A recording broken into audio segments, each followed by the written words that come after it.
بسم اللہ الرحمن الرحیم۔ محترم ساتھیوں، جب حضرت علی رضی اللہ تعالیٰ عنہ پر قاتلانہ حملہ ہوا اور حضرت علی رضی اللہ تعالیٰ عنہ یہ جان گئے تھے کہ وہ جس قدر شدید زخمی ہو چکے ہیں ان کا بچنا محال ہے، تو تمام صحابہ کرام علیہ اجمعین حضرت علی رضی اللہ تعالیٰ عنہ کے پاس حاضر ہوئے اور آ کر عرض کی، یا امیر المومنین، آپ اپنی زندگی میں ہی کسی کو اپنا خلیفہ نامزد کر دیجئے تاکہ مسلمان گمراہی میں مبتلا نہ ہوں۔ حضرت علی رضی اللہ تعالیٰ عنہ نے اپنے بیٹے امام حسن علیہ السلام کی طرف دیکھا اور فرمایا کہ میں تمہیں حکم دیتا ہوں کہ تم جس کی چاہے مرضی بیعت کر لینا، لیکن امام حسن علیہ السلام کی۔ حضرت علی رضی اللہ تعالی عنہ جانتے تھے کہ نبی کریم صلی اللہ علیہ وآلہ وسلم نے جو پیش گوئی فرمائی ہے کہ میری نبوت کے بعد خلافت قائم رہے گی جب تک اللہ چاہے گا، اور خلافت کے بعد کاٹ کھانے والی ملوکیت مسلمانوں پر مسلط ہو جائے گی، اور میری سنت کو تبدیل کرنے والا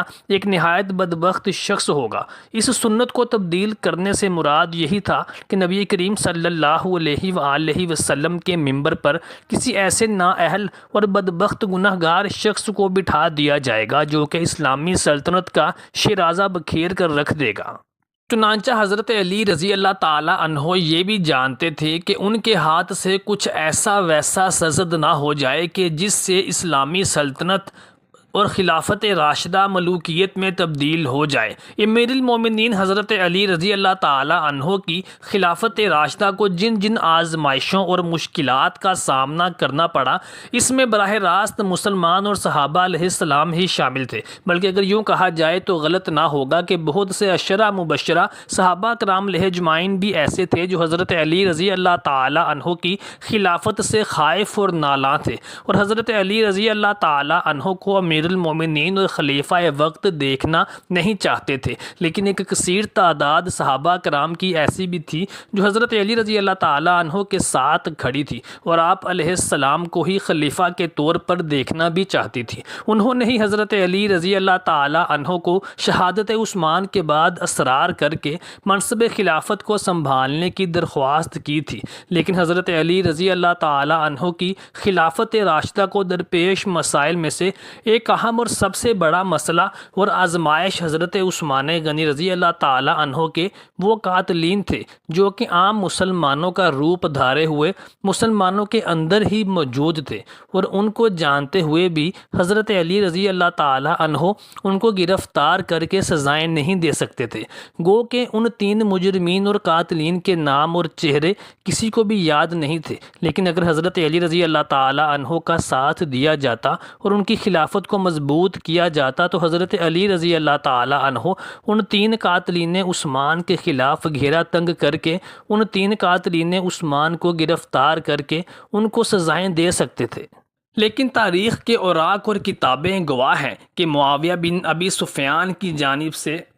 حضرت علی رضی اللہ تعالی عنہ کی خلافت راشدہ کو ناکام بنانے کے لیے طرح طرح کے ہیلے، وسیلے اور بہانے کیے گئے، جن میں سب سے بڑا اور سب سے اہم ہیلہ اور بہانہ تو یہی تھا کہ حضرت عثمان غنی رضی اللہ تعالی عنہ کے قاتلین اور مجرمین کو گرفتار کر کے سزائیں دی جائیں، کیونکہ حضرت علی رضی اللہ تعالی عنہ مجرمین عثمان کو گرفتار نہیں کر سکتے، تو اس پر حضرت علی رضی اللہ تعالی عنہ کو ہی حضرت عثمان غنی رضی اللہ تعالی عنہ کی مظلومانہ شہادت کا ذمہ دار ٹھہرایا جا رہا تھا۔ نبی کریم صلی اللہ علیہ وآلہ وسلم نے ارشاد فرمایا تھا کہ جس طرح سے میں نے کفار اور غیر مسلموں مشرکین کے خلاف جنگ اور قتال کیا ہے اور ان کو توحید اور نبوت کی دعوت دی ہے، ایسے ہی میرا ایک صحابی اور میرا ایک پیارا امتی اور میرا ساتھی میری امت کے مسلمانوں اور اہل ایمان کے خلاف ہی قتال اور جنگ کرے گا، اور اے میرے پیارے صحابہ، میرا وہ پیارا صحابی اور امتی اس وقت حق پر ہوگا،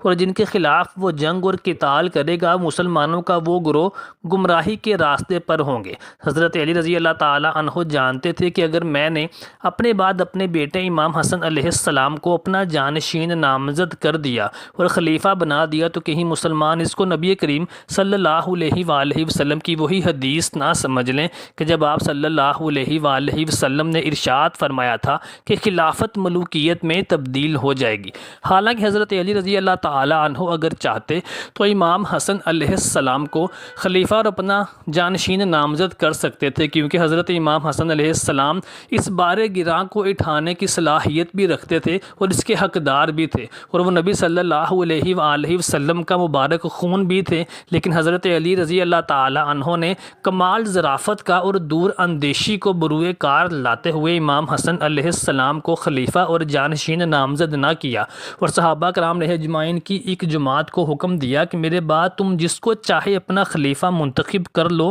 میں نہ تو تمہیں اپنے بیٹے حسن علیہ السلام کی خلافت کی بیعت کرنے کی ترغیب دیتا ہوں، اس کا حکم دیتا ہوں، اور نہ ہی میں تمہیں اس سے باز رہنے کے لیے منع کرتا ہوں، لیکن اگر تم مسلمانوں کا اجماع کسی ایک نام پر ہو جائے تو اسی کو منتخب کر لینا اور اس کی اطاعت کرنا۔ یہ الگ بات ہے کہ بعد میں صحابہ کرام علیہ اجمعین نے امام حسن علیہ السلام کو ہی اپنا خلیفہ منتخب کر لیا، لیکن اس میں حضرت علی رضی اللہ تعالی عنہ کو یہ الزام نہیں دیا جا سکتا کہ انہوں نے خلافت راشدہ کی اس عظیم ذمہ داری اور منصب کو ملوکیت میں تبدیل کرتے ہوئے اپنے بیٹے امام حسن علیہ السلام کو خلیفہ بنایا، بلکہ حضرت علی رضی اللہ تعالی عنہ نے اپنے بیٹے امام حسن علیہ السلام کی بیعت کرنے کا نہ تو صحابہ کرام کو حکم دیا تھا اور نہ تو اس سے منع فرمایا تھا۔ محترم ساتھیوں، امید کرتے ہیں آپ کو ہماری آج کی ویڈیو پسند آئی ہوگی۔ برائے مہربانی ہمارے چینل کو سبسکرائب کر لیجیے۔